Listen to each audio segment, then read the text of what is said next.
reported today in The Verge. 2019 was the year of climate emergency declarations. A rapidly changing climate drove hundreds of governments around the world to declare states of emergency in 2019.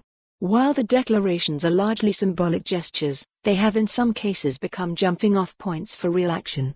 It's the culmination of coordinated efforts by activists pushing governments to take action that is as dramatic as the threats posed by the climate crisis. This year, the climate emergency movement reached a tipping point, and thousands of average people began getting involved in climate politics and advocating for change. Laura Berry, Director of Research and Publications at the Climate Mobilization, wrote to The Verge in an email. Her Brooklyn-based advocacy group has been behind a campaign to push for emergency declarations across the globe. Berry's organization has worked alongside grassroots groups to push for local declarations and has lobbied Congress, too.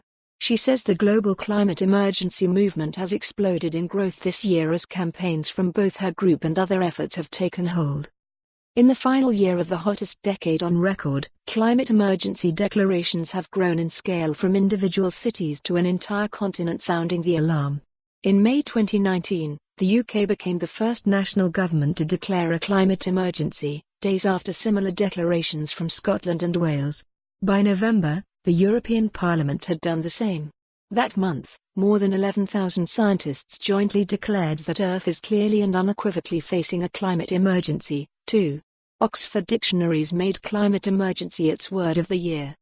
Today, about 800 million people live in places that have declared global warming an emergency. That's 1 in 10 of all people on the planet.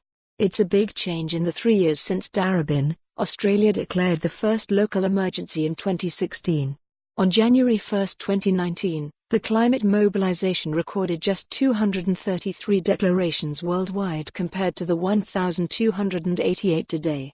For the most part, those declarations aren't binding and rarely include any specific changes in policy, but in some cases, they have bolstered more concrete efforts to reduce greenhouse gas emissions. New York City became the world's largest city to declare climate emergency in June. That declaration calls for an immediate emergency mobilization to restore a safe climate without much detail on how it would do that. But it came on the heels of the City Council passing a package of climate bills it dubbed its own Green New Deal, which most notably commits the city to making its buildings more energy efficient in order to slash greenhouse gas emissions by 80% by 2050. If we want to stop climate catastrophe, we have to tell the truth. Ash Sanders, a member of the environmental activist group Extinctio. For more on this story, visit the news article link.